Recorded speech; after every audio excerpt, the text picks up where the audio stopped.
Good morning, my name is Dr. Duha Shabbir, and I am here to talk a little bit about the ongoing coronavirus pandemic. I'm sure you're already aware and there is enough information out there. I may not be telling you something which is already not known, but it is just to help spread awareness about the whole situation that is going on. So what exactly is coronavirus? Now these are a group of viruses that cause mild to severe symptoms, that is what respiratory symptoms.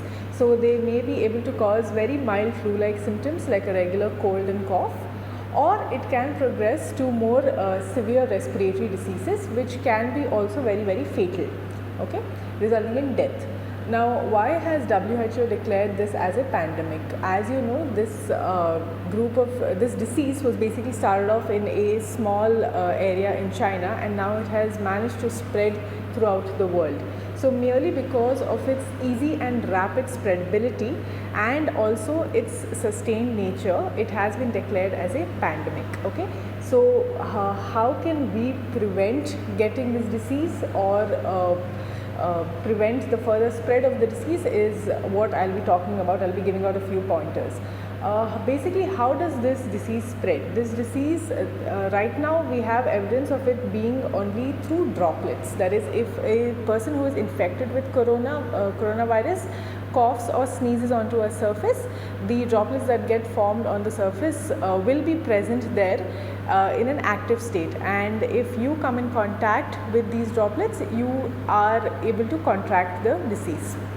The incubation period of this being approximately 2 to 14 days, but there is ongoing research about it and there is new data always flowing in, so we will keep you updated regarding the same. Now let's talk about how you can protect yourself and how you can prevent this disease, and in turn help us healthcare professionals in flattening the curve. As you already know, the best means to prevent this disease is to isolate yourself, is to quarantine yourself, and to practice social distancing. So we recommend that you have a distance of at least 3 feet from one another whenever you are out, or even at home. If anybody is sick, then we would recommend that you at least have a minimum distance of 3 feet from that person. Next thing is that you wear a face mask which covers your nose and mouth. And why do we recommend this? Is mainly because you may be a carrier, you may be an asymptomatic carrier. It is not necessary that only a person who is constantly coughing or sneezing wears a mask. Everybody needs to wear a mask to prevent the spread of infection, because you may be carrying the disease and unknowingly you may be able to spread it to someone who is in an immunocompromised state.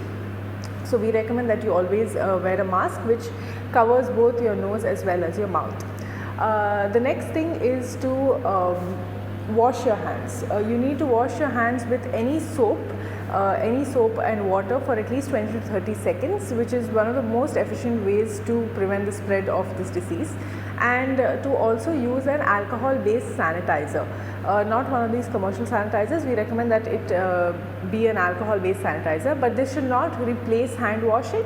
You need to wash your hands, and in the absence of availability of the same, you'll have to use a alcohol based sanitizer.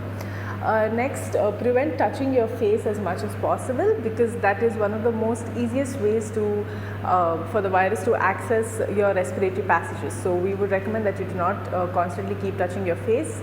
And then it is to build your immunity. Now how can we build your immunity? It is to practice any form of exercise that you have been doing. So physical exercise is of utmost importance. Eating good nutritious food, loading up on your vitamins as much as possible through your nutrition itself. And finally, I would make a small note on your mental peace. Now there's a lot of active news that goes on social media. It is too much to take in for some people, especially with the amount of information that is coming out. So if you are someone who is adversely affected by it, we would recommend time off of social media for some time. It is good to be aware and have your knowledge, but too much of it is also dangerous.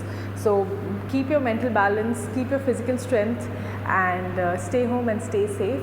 And if you have any more questions, we will be happy to answer. You can leave it in the comments below, and maybe we could do another video or a session on this the next time. Stay safe. Thank you.